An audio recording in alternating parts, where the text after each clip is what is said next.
since we've done the roll call, we know who's on the panel. I'd like to ask, yeah, I can see both teams have typed in these speaking orders. That's fantastic. In terms of order, please just note that your time is up at 8:15, and anything said beyond that point won't be taken into consideration, and just be respectful when you're offering POIs, so don't badger. For observers, please make sure that you remain muted while the speakers are doing this debate. We thank you for your support. We've got the motion before us, which is assuming feasibility, this House would measure gross national happiness and use this as the main indicator for public policy decisions. So without further ado, I'd like to welcome the first speaker from the proposition to open this debate. Hello,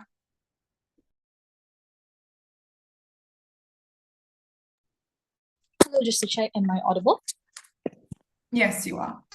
All right, great. Give me a few seconds. Okay.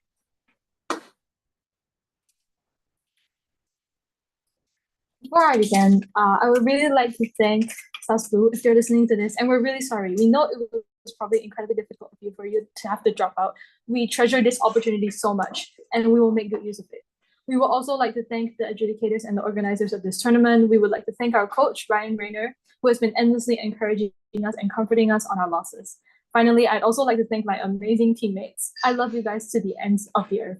With that, I begin my speech in 3, 2, 1. Money makes the world go round, but you know what makes my world go round? Having a roof over my head, having the chance to get into that university I've dreamt of all my life without donating a building to the organization, or having my culture and my history represented in ways that are actually meaningful. A short intuition pump here before I get into setup. Using the global domestic produce as an indicator is like forcing a square and a triangle peg to fit into a square hole. Using national happiness is like carving out square and triangle holes for the pegs to fit into. The box is just also overall more interactive and useful. Before arguments, some setup. 3 things. The first, burden fulfillment. What is the winning metric in this debate ultimately? Proposition needs to tell you how GNH is a sustainable and improved alternative to the usage of GDP, which can provide a better quality of life to citizens. GDP tells you if I make the economy good, everyone gets more money. If I make the economy bad, people get less money. We just need to prove to you how having more money isn't the solution to the people's problems. Opposition needs to tell you how in the usage of status quo, i.e. the usage of the GDP in public policy making already creates a benefit. Their roadmap to victory must entail how the financial situation of a country ensures the well-being of their people. 2 pieces here. What does the GNH look like in policy making?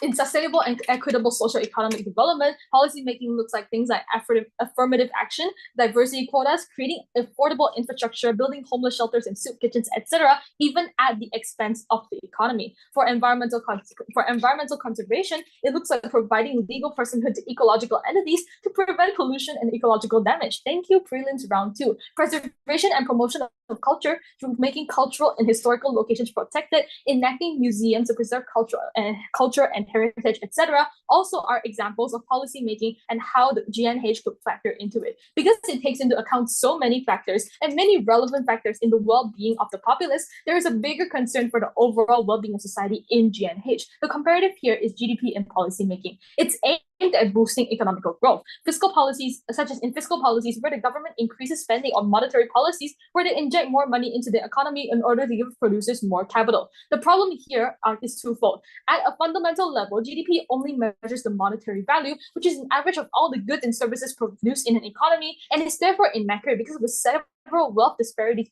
within our economy intrinsically stuck in capitalistic structures. And regardless of the importance of the monetary value of a country, it really only takes into account one factor instead of several other factors that do affect the populace at extreme levels. Ultimately, this debate is then about which side of the house can make for better public policy creation and therefore creates a better country collectively and provides the well-being of the populace. So what does the GDP policy look like? It's based solely on economic and or the development of a country. Why is this bad? because the development of a country often comes at the expense of its environment or its people. For example, in fiscal policy, where the government increases public projects to decrease unemployment, but at its most trivial harm, it causes pollution. Besides that, increased employment may actually cause demand for inflation as more people can buy things, increase demand, and eventually increasing the prices. This conflicts the benefits of society as well. Some minor clarifications before beginning arguments on the forms of accuracy. Gov fiat exists because we're assuming that it's feasible to use measurements such as GNH as an indicator for policymaking. It's not a stretch to assume that it would be used as an accurate metric for the well-being of the populace. Even if opposition wants to come and say that prop fiat is invalid, we still want to say that GNH is multifaceted in comparison to GDP. Whereas GDP only focuses on one factor, i.e. money,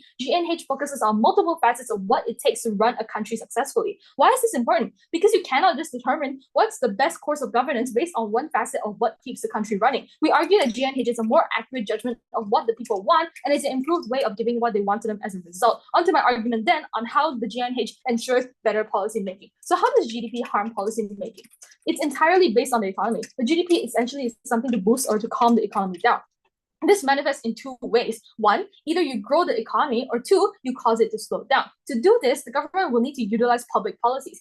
These public policies often provide an opportunity cost to the government that will need to be traded off. For example, decreased taxation can increase demand, but this will cause inflation. Now, the government needs to be able to use GNH to measure this opportunity cost. Is it a sustainable practice? Would inflation weigh over the benefits of people being able to have more disposable income? Or, for example, a new building project that can potentially generate income for the economy. GDP tells you yes, that this is the trade-off, but GNH takes into account environmental preservation, which may ultimately weigh over the development, letting the government make more educated and well-rounded decisions that do not only prioritize economy and development. How does GNH lead to more effective policy making then? Because it provides a more well-rounded perspective of what the people want, because it's not just based on the financial growth of the country. It's based on things like their social well-being, the state of the environment, their culture and history, etc. It's subjective to every country, and we tell you that that's good, because no two countries are the same anyway, and it's important to make distinctions based on things like this. The impact here is that we ultimately provide a better society because we listen to what the people want and we deliver it to them. In that sense, we are able to fulfill the burden set up at the beginning of my speech. Prop second will discuss this further. Before I continue, I'll take you through wise. Okay, never mind. On to my comparison then. Yes? Yeah, so do you believe that team opposition only has to fully argue just for GDP? Yes, because that is status quo. That is the state of the world as it is right now. Every country runs on the GDP and uses it as the measure for policy making. What other alternative? I would like to hear what other alternative opposition would like to come up here and provide to us, if not the GDP, because that would honestly be out of the debate then. So 3 things on the comparative. 1, stimulating economic growth at the expense of the people's well-being, e.g., for example, prioritizing the development of several economic zones to raise your GDP at the expense of cutting down several acres of forest. It means there's a lack of equality in the allocation of resources. 2, when everyone gets more money, it doesn't solve the problem of people's well-being. The rich can raise the prices of goods and services to generate profit, but and end up getting richer. But the most disenfranchised in society have nothing better done to them. 3, GDP does not trickle down to the poorest in society, even if opposition wants to come up here and tell you so. So even if GDP is rising, it does not necessarily translate to the overall positive well-being of society. Some weighing here then. GDP fundamentally ignores the importance of environmental and cultural preservation to their country's well-being. GNH takes a more holistic view when it comes to how to manage a country. GDP often ends up prioritizing economic growth over the happiness of the populace, which doesn't aid in policy making. Opposition then needs to tell you why money is the key that unlocks and improves society and a more content populace. And if not, I believe that they're going to come up here and talk about something that's not the GDP, in which case I would like to say that it's incredibly unstrategic, because that is how the economy is playing out in status quo. That is the measurement by which the government uses to create policies in status quo. So unless you're come up here and mechanize an alternative to me that does not include either of these things, they are taken out of the debate from the first speaker. And with that, I am so proud to propose. Okay, I thank the first speaker for that speech, and I'd like to welcome the first opposition speaker to bring us theirs. Here. Am I visible and audible? Am I visible and audible? Yes, you are. And I think that the Okay, I echo is will gone now, begin but my just a quick speech in reminder 3, to 2, 1. observers Good to afternoon. Today, I am the first speaker for the opposition side, and I would like to start firstly by offering some rebuttal towards the proposition side. So first of all, they start with giving us a really weird intuition pump about forcing a square into a triangle. Then they start using it to prove that they just prove that money isn't the solution. No, their burden isn't just to prove that money isn't the solution. They're meant to prove that using the GNH to make policies is better. We will be using GDP in our side. We will be using GDP in some situations. For example, in making economic decisions. Yeah, sure, but not always. We can also use things like employment rate, birth rate, how this affects literacy rate, graduation rate, etc. Things like that. Opposition also said that they will ensure happiness through things like diversity quotas or homeless shelters. But first of all, how is this exclusive to using a metric to measure happiness? We still see that this being achieved in the status quo already happens, even without having GNH to the GNH to exist, since we recognize that governments have a basic obligation to ensure things like security. It's not like we're going to focus mainly on economic development. It's just that us as opposition is saying that using GNH as a metric into making policies is going to harm policymaking. We're still going to be listening to what the people want. And also, they say we must rely solely on GDP, but this is just unintuitive and wrong, because we can just say we don't use just because we don't use GNH doesn't mean we have to exclusively use GDP.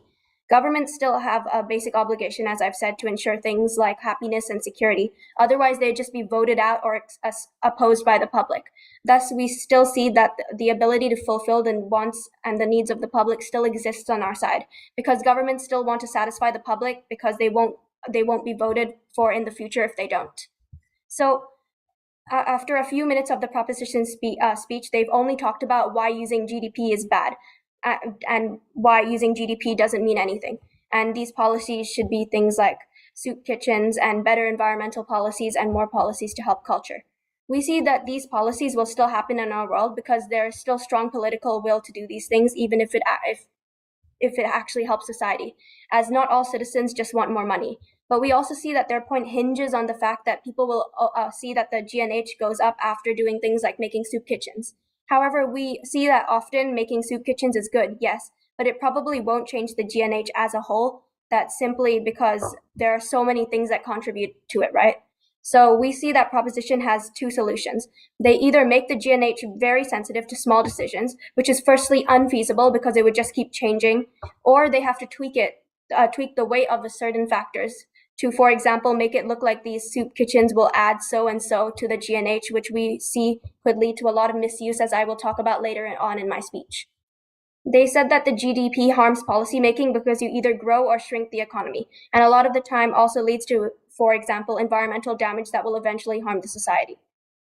They said that the different countries will have different mechanisms, and they'll listen to what the people want because we cover more things. But by this logic, you would just send everything out through referendum because that would make the people the happiest. And now I'd like to move on to some characterization about public policy.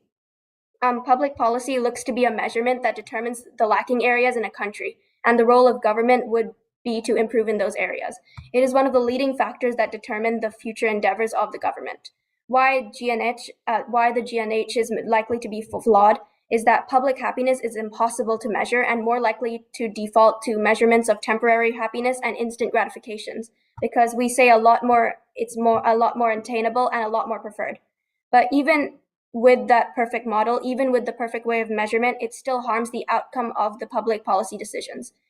National happiness is subject to the whims of the public, so it is very subjective and hinged upon a multitude of different things.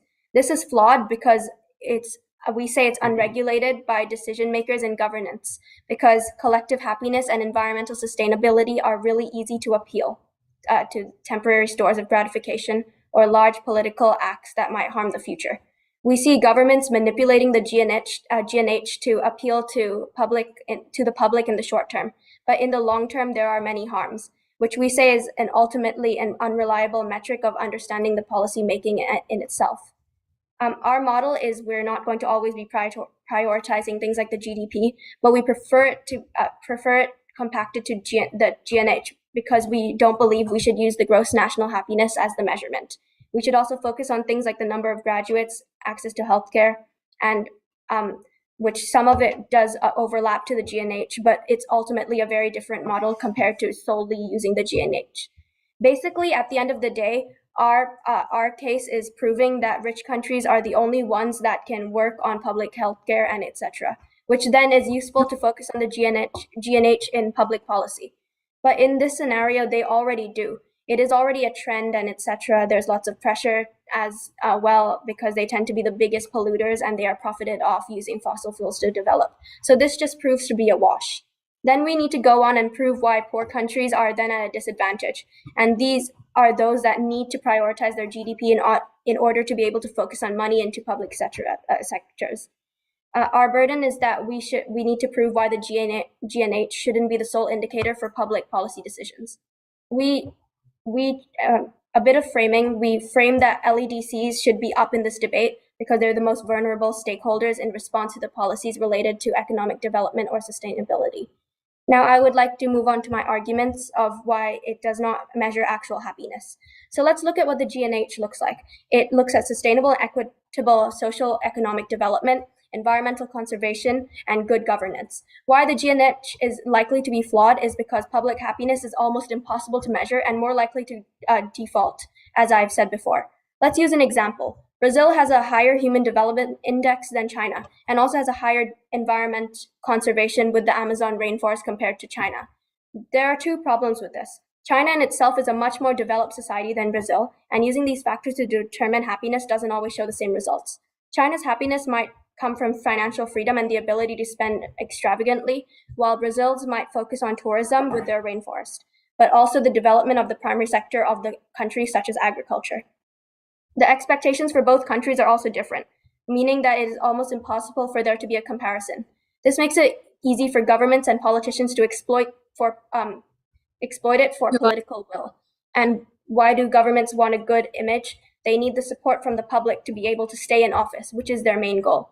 And they will do anything they can to make it look favorable.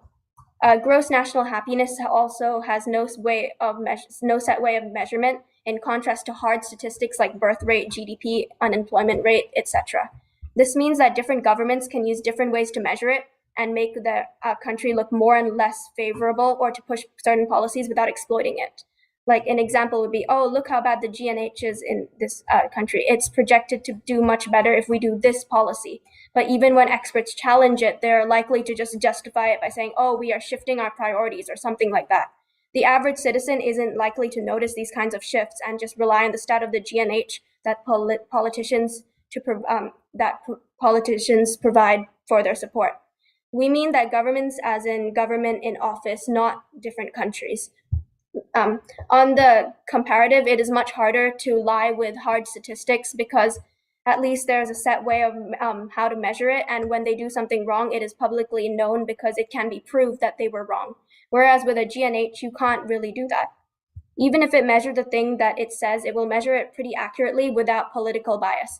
We are going to prove to you why happiness should be a main indicator of public policy. It helps correct the decisions in public policy and needs to consider both short-term and long-term benefits. We see that the policies inform long-term change and that on the comparative, things like GDP and statistics aren't able to change faster during office or even with long-term policies. Even on the short term, where immediate action is required for these financial crises, recessions, hyperinflation, pandemic, a lot of these things are related to the economy because it controls so much of our life. Things like the GNH are unlikely to reflect on the reality of the situation because, again, they don't really are able to measure it properly. This is important because the average person may not know what's going on in the intricate web of the economy, and whereas politicians may take advantage of this situation. Thank you. That concludes my speech. Okay, thank you to that speaker for the speech. Just a kind reminder about time is that you have 15 seconds of grace after 8 minutes. So please be very attentive to the time. We won't be taking notes after 8:15. Thanks once again for that speech. I'd now like to welcome the second speaker for the proposition to bring us their speech. Here.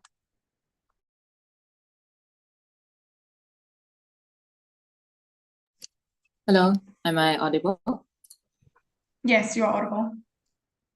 Alright, so again, my pronouns are she, her, and I prefer verbal POIs. Before I start, I'd also like to thank some people. I'd like to thank my teammates, speaking and non-speaking. The ones non-speaking are Chloe and Rachel, even though Rachel is sick right now. We apologize if we are not funny enough, it's because she's not here. And lastly, I would like to thank the penguins from Madagascar who gave us the inspiration for our team name.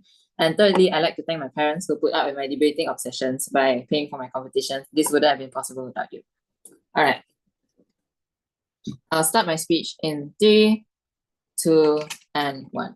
I'd also like to thank side opposition because they've constantly argued for us by conceding that GDP is not the best measure of how to run a country. Then they also say that there are policies that prioritize things like healthcare. Like, yeah, that is exactly our case and has been elaborated from first prop when they tell you that, yeah, we want specific policies that want to improve the lives of people at the expense of the economy. But one huge clarification here. I like to just call out their soft stance on how they say that, oh, we don't have to depend entirely on GDP and we can also depend on many other indicators. First of all, op is not a second proposition. I'm going to meta debate this for a second because in policy debates, what opposition's job is to defend the current status quo that is used mainly in the world. So unless they somehow have another world that doesn't use GDP as the main indicator for policy making, they then have to defend GDP as a main indicator to make policies. And secondly, even if we accept that their word is true, they never gave the nuance on where they draw the line between helping people and boosting the economies. And setting up in second op is far too little, far too late. Soup kitchens, then they go on to tell you that soup kitchens and something about how GNH is not an accurate measurement of how happy people are. The first criteria, socio-economic development, is something that takes in whether people are homeless, is something that takes in whether people are developed and able to afford basic necessities and able to live fulfilling lives. So unless they actually mechanize on how this is not accurate, I don't see why these things should be credited. But onto before my arguments then, there's a few responses. Number one, how they tell you that, oh, government should be voted out if they did not maintain the basic peace and happiness of the country. You can make candidates make a million amazing promises to improve education or something. But really, when policy making is dependent on GDP, the well-being of citizens in terms of their healthcare and education will always play second fiddle. And unless you mechanize to us on how this isn't true, I don't see why it should be credited any longer. But secondly, they tell you that GNH is inaccurate because it depends on the instant gratification of the public.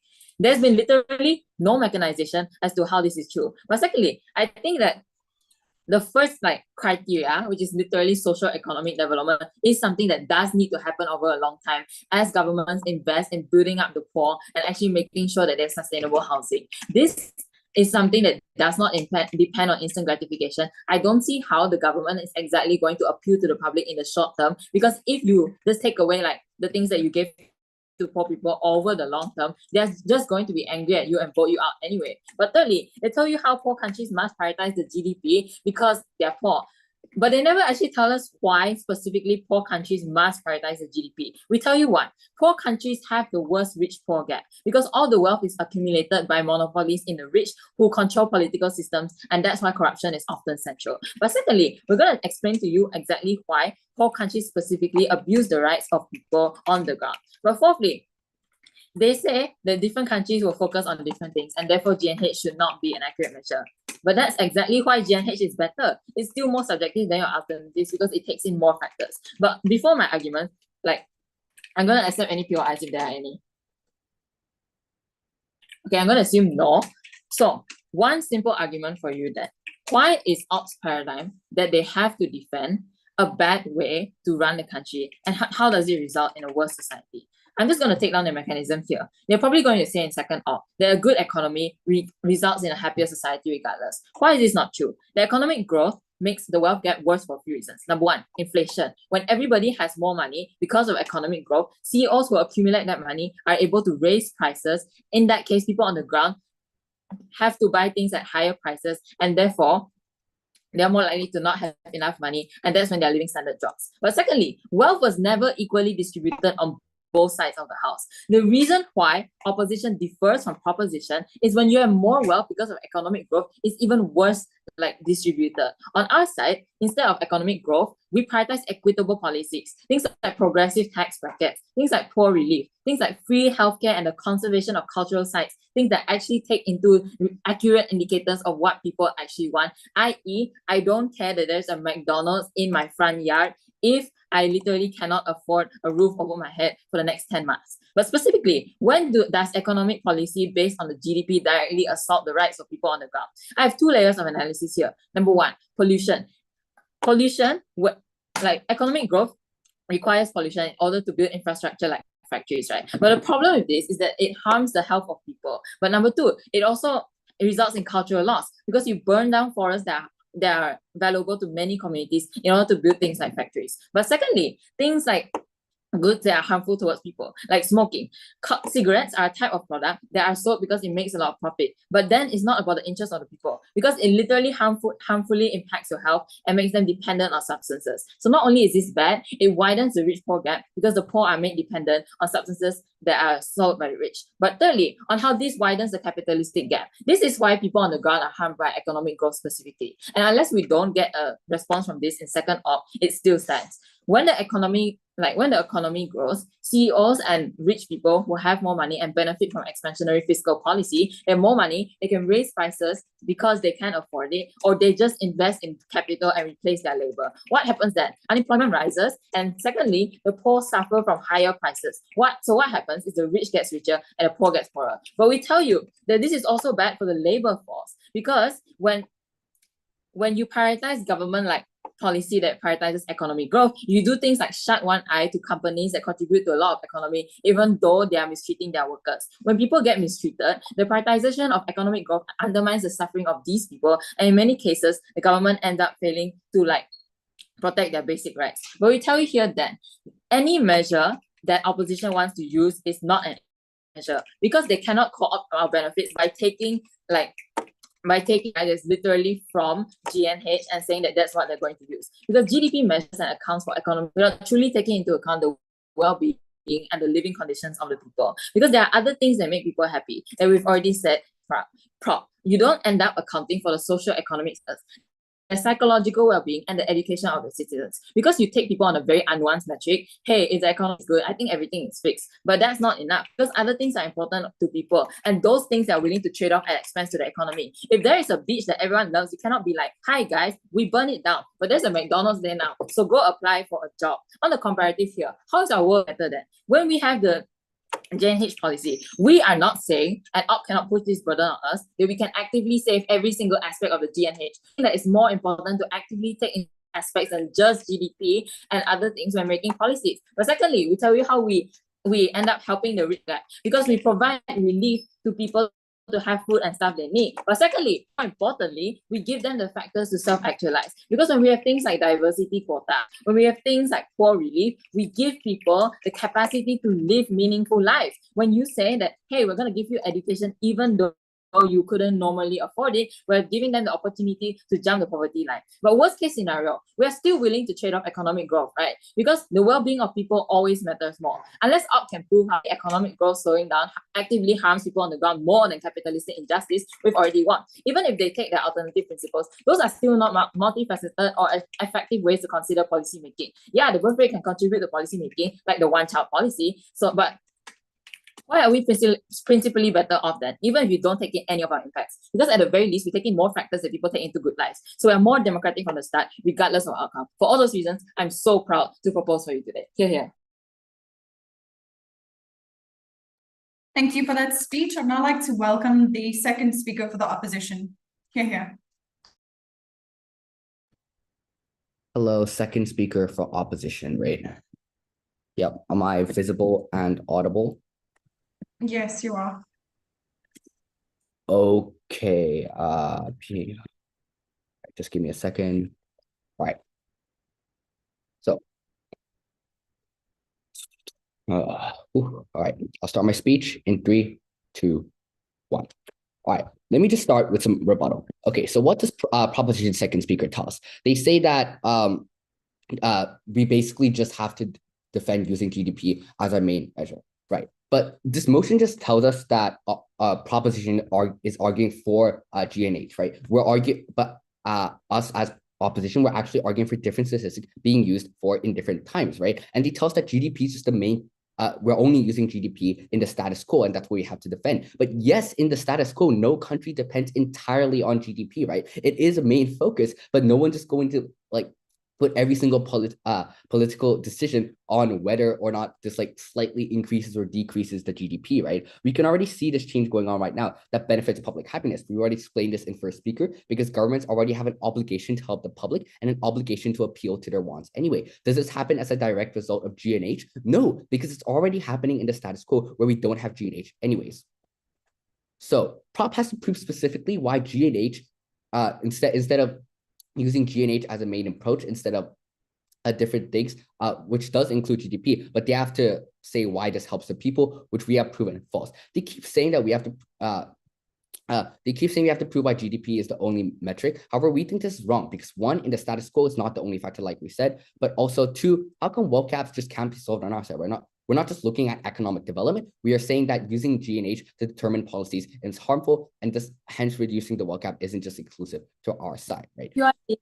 Later, so they tell us that when policy making is dependent on GDP, right, that the people's well-being isn't prioritized, and instead on their side, they're able to do the sustainable socio-economic part of the G&H. So what's the response to this? They told us that poor countries have a lot of high income inequality, and that oftentimes focusing only on GDP is just going to make this only worse. And some of the justification they give is only like inflation, right? But Proposition's world of G&H is going to prioritize what people think is important and how they don't care where they told us they don't care whether if there's a McDonald's in front of their home, if they can't just have a roof in front of their head, right? But Proposition has just given us a perfect scenario to demonstrate instead of GDP, right? Later, in this situation, for example, we could look at how this benefits the average person's income, or the amount of people who can afford a house, or the amount of people who can afford an education, right? They then tell us that wealth is not equally distributed, and inflation and the rich, and because of inflation, the rich will just keep getting richer, and the poor will keep getting poorer. Okay, this is true to some extent, but we see that in a lot of cases where people are underpaid in countries. They're underpaid because the alternative is no job at all, right? And at least we're able to inject more money into this country, right? Actually, you literally told us that in your first speaker that countries are going to regulate this G&H, right? They're going to decide their own metric, and that's good because this is unique and specific to different country, right? But that means we can actually just flip the point you just said, because now countries that you quote unquote turn a blind eye to corporations for money are even more likely to bend this G&H to rationalize even more oppressing policies, like we talked about in our first speaker. POI, yes? 3, 2. Then do you concede that G&H is useful in some situations, since you want alternative situations?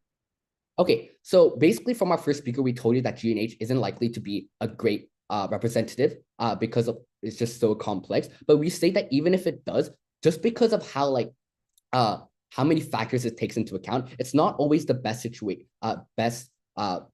way of measuring specific situations, because like we said a lot of times, it won't change that much just because of certain things, and it's really hard to predict in the future, which you haven't responded to so far. For example, it's really hard for certain government policy to be assigned like a specific G&H because you just don't know what's going to happen, whereas for GDP there's at least, or GDP or other statistics, there's at least some more prediction as to what's going to happen, right? Okay, so now on to my extension about the impact on like LDCs, right? So we see that's actually LDCs that should be prioritizing economic development, and we see this also as a direct response to their rebuttal, right? Even if this comes sometimes at the cost of G&H, right? Not only did we tell you why G&H isn't likely to happen, especially in these LDCs, because these are so corrupt, and because people are less likely to understand or know it when they actually fake the G&H compared to when they fake the GDP, right? Because we already told you this in first speaker, and it's because immediate economic development is actually necessary for continuous growth in things like G&H, right? Except G&H is incredibly hard to predict because of just how many things could change. So things like GDP is the only accurate measure that we can keep striving for. Of course, this should happen with like some level of balance. Like, for example, you shouldn't cut down all the forests in your country just because it gives you GDP. That's why we also consider other things, right? That's why we trust that people will act with common sense and not just like as robots that say yes or no to certain policies, depending on whether it increases or decreases the GDP. At least on our side, we're able to look at a lot of different situations at the same time, and for example, decide whether we're going to focus more on the short term or long term. Whereas on your side, it's just too vague that it's impossible to pinpoint whether it's going to happen because of this, whether, for example, the latest GDP of this month is because of this policy or that policy, where at least, even if this is true to an extent on our side, yours is just so much more complicated and so much more subject to, for example, alterations by the government, that we see it is much more likely for this to happen on your side, right? Okay, so we already told you why GNH is inaccurate, but even if it is, right, lots of LEDCs can have very high GNH without being that developed. For example, we already gave you the example of Brazil, right, in the beginning. If they do have some element of continuous growth, or for example, culture, that doesn't mean that they're actually being developed. So what does this actually, another small impact of this is that if they, we look at countries who often place high in like happiness index, right? We look at countries like Sweden, Finland, Denmark, these also have very high global happiness. We look up on these countries, we think they're very well off. We think the people who live in there are all very happy, right? So when we see LEDCs that do have high GNH because of, for example, they have a very rich culture or something, and they're on the track, for example, to become more developed, but this is actually incredibly uncertain because, like we said, LEDCs are often subject to a lot of political corruption, so we actually don't know if they are on the right track at all. But the impact of this is that it decreases political will from other countries, for example, in the form of, like, for example, donation or like a trust, right? So also we're talking about public policy, like especially in LEDCs. If you base public policy in GNH, like we said earlier, you end up prioritizing all of the wrong things. Okay, yeah, that was my speech. Thank you for listening. Okay, thank you for that speech. And I'd now like to welcome the third speaker for the proposition. Yeah.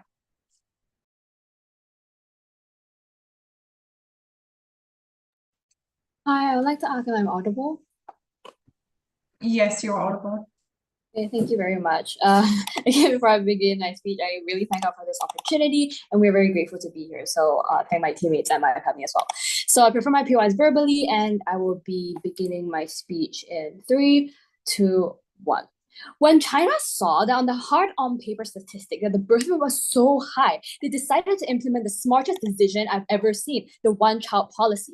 Look at what that's got them down now. In case you don't realize, it's the problems of a dying birth rate, of a country struggling to even get back their country's development because of this decision they made based on one statistic alone. Today, I'll be arguing, I'll be going through my clashes and then my best case, worst case scenario. Before anything, I think my second prop has already argued enough on the basis of whether prioritizing GNH over GDP. But since opposition is so insistent on wanting to argue on things that are not just GDP, I will base my entire speech on their terms, on their best case, that yeah, let's use multiple different statistics based on the situation. Fine. Let's look at the first clash, right? Which side has better effective policy making? Let me tell you, panel, opposition was the GDP plus like hardline statistics. They did not mechanize this for you at all, but let me do it for them, right? This probably looks like, I look at the high birth rate and I say, oh, let me just implement the one-child policy because it's simple. They tell us they do not want to use the GNH completely because it is multifaceted and it's too complex to use. This looks like then, under their side, I look at, oh, the literacy rate is so low. Let me build like 1,100 schools, even though I as a country, number one, do not have the resources for that, or number two, will cause pollution and so on. The problem here is when you make a policy, when you make a decision, it affects more than just a single statistic you're based on, be it GDP, be it high birth rate, be it literacy rate. You cannot make a decision without causing harm or benefit to multiple factors, and this is why we need the GNH. Then let's just take them at their best, right? They say that the GNH is then flawed. They tell you that public happiness is so hard to measure. Yeah, we know. We tell you that public happiness is very subjective. That's why we want to use something that can measure multiple factors to make decisions. When I want to cut down trees, I can measure whether it's like bad for the good for the economy. I can measure whether it's good for the culture, and I can make the best informed decision. Maybe this means that I cut down less trees than 5,100 acres because I can still achieve economic development while preserving the forest. Under their side, they look like something, for example, they can look at something like, oh, the high birth rate, too many people, let me cut down trees to build houses. Let's tell you that's exactly ineffective. But then this is why we outweigh them, because we take into account that no policy can stand alone successfully without taking into account other factors. However, then let's look at under which side provides the best benefit to society.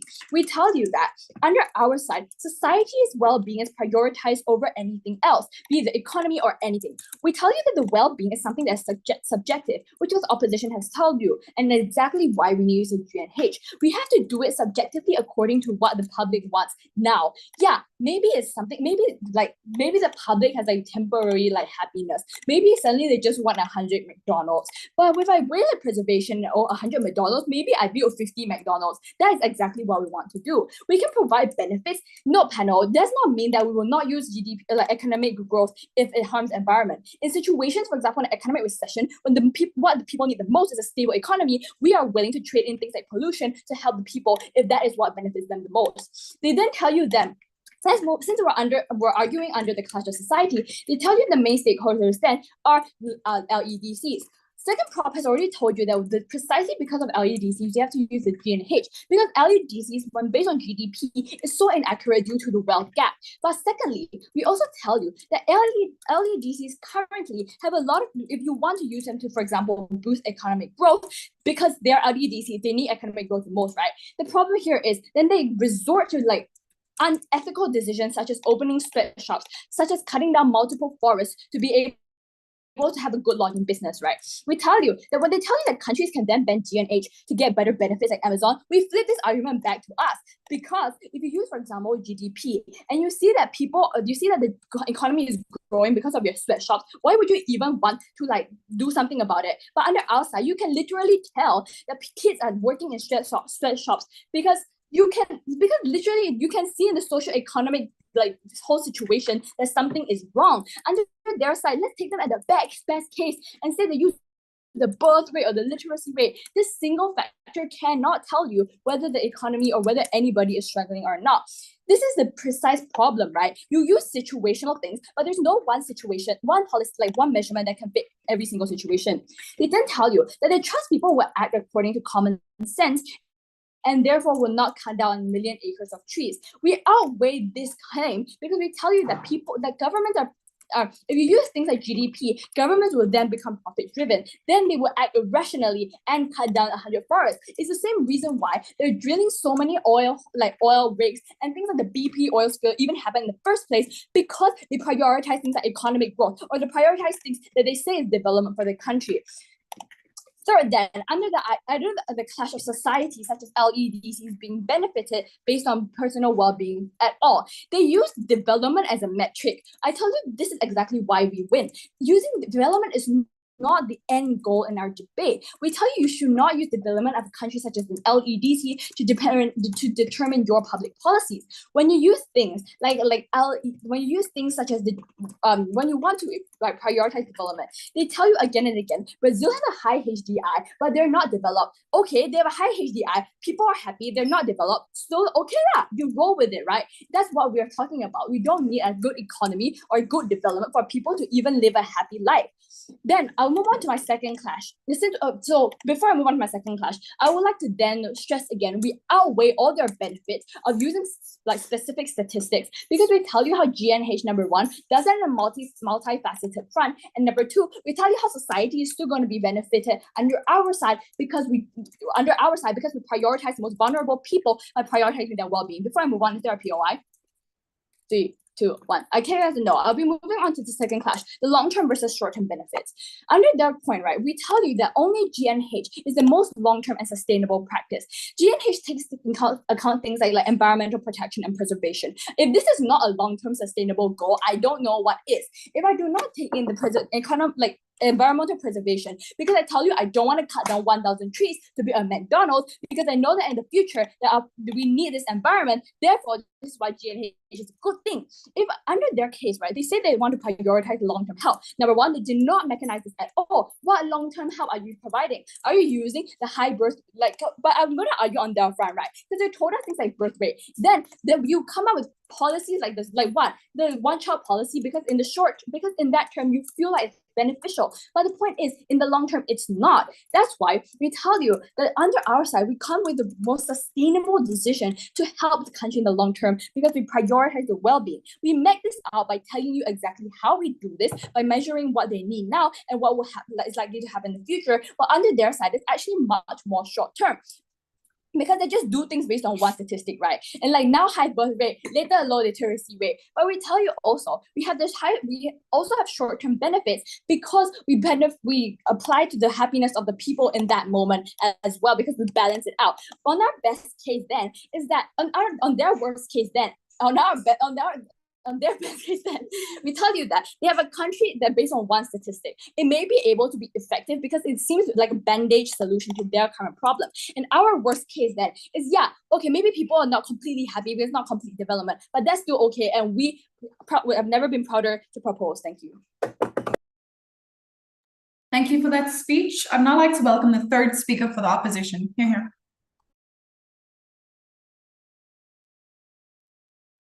Hi, am I visible and audible? Yes, you are. Okay, thank you.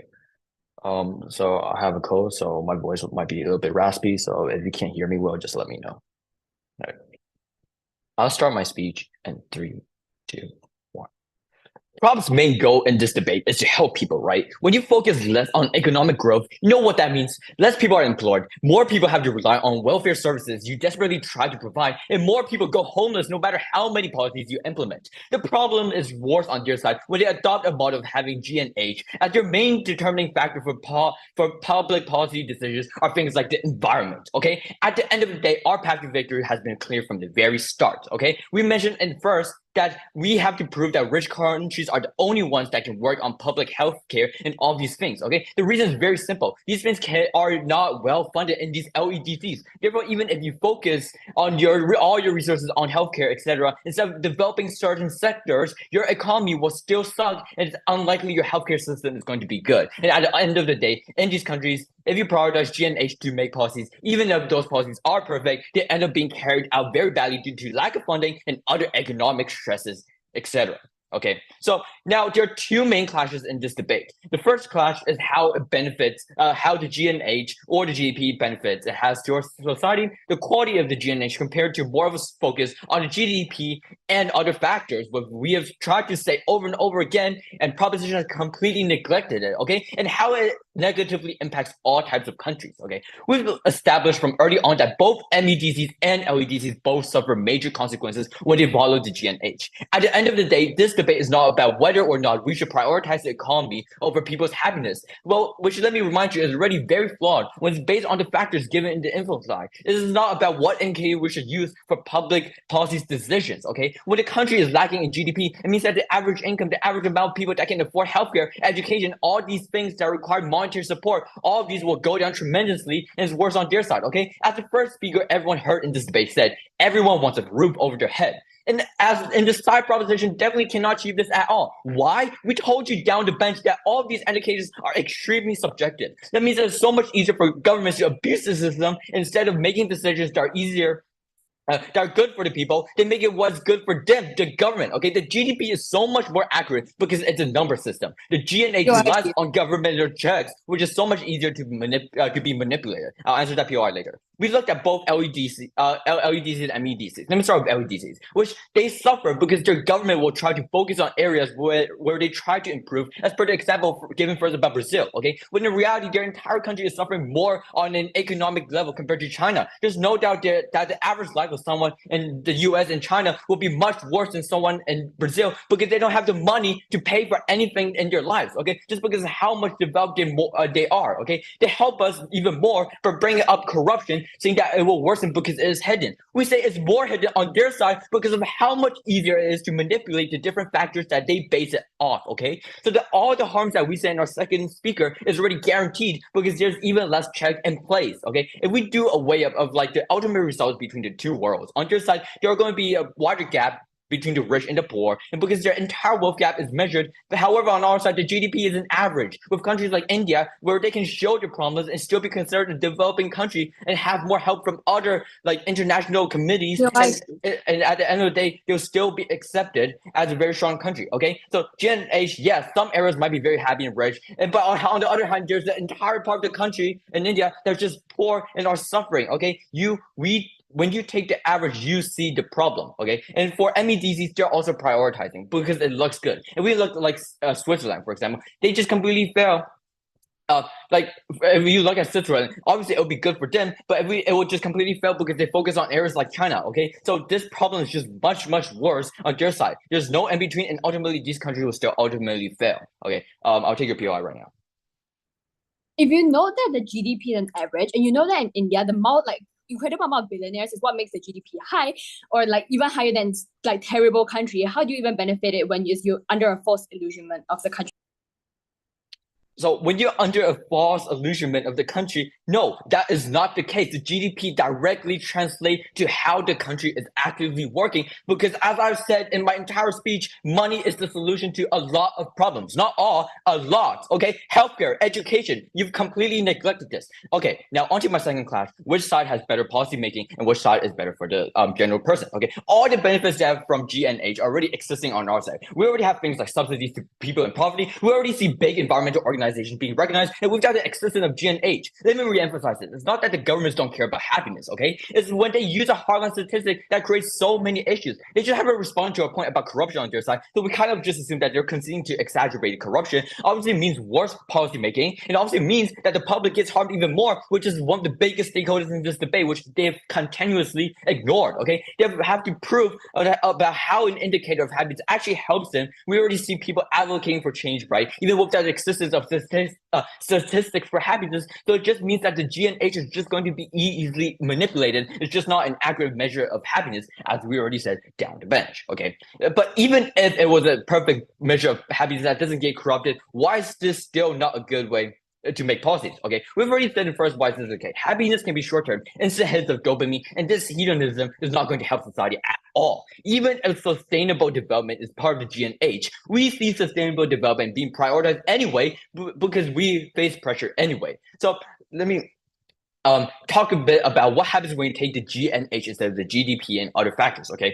All of the effects mentioned in my opening speech is literally unaccounted for on their side. Let me remind you, Judge, that the main goal here, again, is to help people. Things like the one-child policy and all these things that are reflected not just money, but also the other things that humankind values, which is in our model, okay? We value education. We value healthcare. These things are important. We do not just value the GDP. And even if we do just value the GDP, we win because GDP literally influences all of these factors, okay? Side proposition has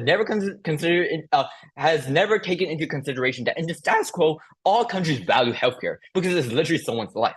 Also, I'd like to note that a lot of these factors that the GNH actually analyzes, like environment, they do not matter because a lot of countries are developed and are able to prioritize the GNH goals, and they're developed because they're jumped already on these environmental stuff. So people, so like countries in Africa and countries all around the world that don't have a good GDP won't be able to focus on it, and it shows. The GDP does show that they are severely lacking in these areas, and we help so much more because we know in which area they're lacking. While on the other hand, again, Brazil, their Amazon rainforest basically will make them one of the highest, one of the leading countries in terms of like environmental protection, because that's literally like a major part of their country, okay? But Brazil in itself, obviously, if we do another quick comparison to, I don't know, like Germany is just so different because in Germany there's like Switzerland, there's like free healthcare, there's just free education, and it's just so much more different, okay? All the qualities that they claim are also important are in fact not that important, okay? How will culture help the major stakeholder, the LEDCs, and how would this ever be better than actually having the evidence and knowing when they'll be able to change in which aspect? And these aspects are just so significantly more important than the ones they provide, okay? All the problems that they claim have in China will also not be shown through the point that they claim. All they have to do is max out their scores on the aspect, which is very easy, as I've already proven in this speech. And while development leads to people having a happy life, so side proposition seems to keep on contradicting themselves in their speeches, which is why we take on this debate as opposition. Thank you very much. thank that speaker for their speech, and I'd now like to welcome the opposition reply speaker.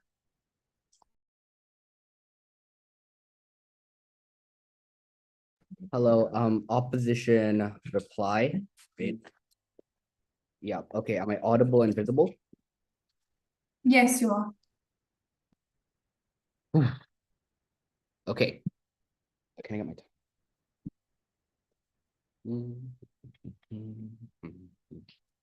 All right, I'll start my speech in 3, 2, 1. Proposition today seems to be more concerned about weighing GNH and GDP when they haven't really responded to our point about how GNH just doesn't work. That's why whatever amazing argumentation they provide about how they still win when they argue on our side, they just cannot win this debate. Let me just repeat to you what we said down the bench, right? They conceded to us in first proposition, they're going to let different countries use their own standards to determine GNH. Why is this horrible, right? It means that, first of all, there's no longer a global standard for GNH, right? It means that now governments can manipulate how this GNH is measured because there are just so many ways, different ways to measure it, right? All of which will produce different outcomes. We also use this to respond to Proposition 2 about how in LEDCs, GNH is even more likely to be fake because those governments are so corrupt, like they say, right? We told you this in first speaker right in the beginning of the debate. What does Proposition tell us? It tells it's more likely on our side because you can hide whatever you're doing under our GDP, right? But why is this not true? Why is this still worse on their side? Their justification is that when people see the world around them not going well, but they see this nice bling bling high GDP, right? They're just gonna ignore it. We see that this is actually worse on their side. Let me tell you why and why we win this debate, right? This is more likely on their side because the citizens in their world will, if their impacts are true like they say, think that GNH, even if they don't see it immediately, is the most accurate representation of good for the society, right? On the comparative, on our side, hiding this behind GDP is much less likely to be bought by these people because either A, the GDP, they'll see that the GDP is going up, but people around them are getting poor, or B, they see that in general people are getting rich, but their lives aren't actually getting better. So we see that it's much easier to hide it behind GNH, right? Right. So even if it's true that we are unable to provide a full picture with our multiple different statistics as the holistic GNH that proposition has pushed to us, we still win if this is a false picture, right? And the harms that come from this is just enormous, right? We see the moment you let the government make the best choices for the people, and it's so much easier to hide behind this magical GNH number on proposition, which they have not modeled how it worked. It allows them to pass policies that don't benefit society for these politicians' own gain, which just goes against what both sides in today's debate are standing for, right? So let's do some weighing. In well-developed countries, when we look at different statistics, we look at these like different statistics on our side, sometimes policies are made that may sacrifice something like the environment for, let's say, economic growth. At least when this happens, we're able to recognize that the environment is still being harmed through statistics like, I don't know, the amount of forest in that country, right? And this increases political will now for policies that help the environment. It's not the most efficient system, but it does lead to overall development, right? On propositions world, what we think is going to happen is we're ready to show how these politicians will be able to bend the GNH, right? Because it's so vague and confusing to the average person. And even if they see the environment being destroyed, they're just going to think, oh, it's for the better good. Maybe the environment's being destroyed this much, but it gives us so much more money so that in the future, we can help the environment when really it's just the money from like illegal logging is just going to these politicians' pockets, right? In less developed countries, we already told you how even if we accept everything proposition said about like economic inequality, still pumping money or like making these more developed, it's eventually going to lead to better infrastructure like healthcare and education, which overall leads to better contribution for the society. Whereas on their side, like we said, this bending of GNH is even more likely to happen because these politicians are so corrupt that they just let these logging companies cut down all these trees, right? Plus, we told you in first that in some situations, certain factors like GNH, like either environment, culture, economic development, they have to be prioritized over others in times like crises. But but GNH, because it has to be a stable figure, it doesn't let this happen. You always have to use the same amount. This is assuming that what we said is wrong, and we see that this overall leads to a much higher inefficiency than the small efficiency that we lose by only looking at certain statistics instead of the whole. Thank you for listening. So proud to oppose. Thank you very much for that speech. So that wraps up the op-bench. Can we now have the proposition reply speaker to wrap up this debate? Here. Hello, am I audible? Yes, you are. All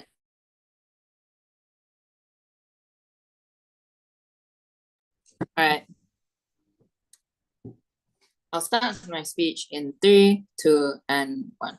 Our emoji on the tabs is a no littering emoji, and we're sad to say that opposition might have broken that rule. Arguing with opposition is the mental equivalent of playing chess with a pigeon and watching it eat my pieces. It is sad that a debate that promised to be an intellectual exchange of weighing economical ideas versus living standards has resulted to us not knowing what to debate about because opposition doesn't seem to be debating the same motion. We told you our stance simply and clearly. We use GNH as a main indicator because it takes into more factors. Secondly, we are willing to use economic policy. Note that this is not a soft stance, as we are only willing to use economic policy insofar as it results in better lives for people.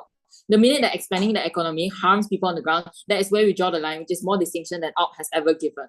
But I really need to call out OP for their flimsy and frankly infuriating, oh, it's GDP, but not really, it's just a basket of different policies, counter policy. Okay.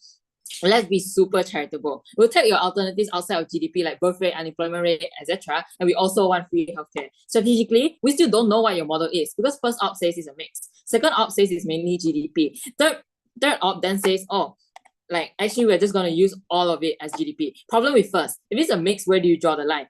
You're trying to swallow our benefits, but you cannot have your cake and eat it too. You're talking about a mix of GDP and other factors, but it's just a repackaged GNH panel. You cannot let them get away with this. The problem with second op is we still don't know why your alternative is better, and it's far too late and was not proven in third to prove anything substantial. I'm sorry if we had a lack of engagement with what op said, but there was no mechanism to engage with at all. I'm sorry if you don't want your alternative of status quo, but if there's zero mechanism from your side about your alternative, you do have to deal with how we framed op. We still don't know what they want at the end of this debate today. They say they don't want to use status quo, but they also take examples from status quo to help their claims. Then they also want to debate the debate, but they don't actually tell me what their winning metrics are, so I cannot weigh anything. So I'll weigh based on our winning metrics. But secondly, I'm going to call them out for their lack of engagement. They only agree to use the GDP in third op, and I don't know if they expect me to rebut in reply, but I only have 4 minutes, so I really can't do that. Side opposition is really like Internet Explorer because only third op engages on the economy by saying that everyone's salary will decrease.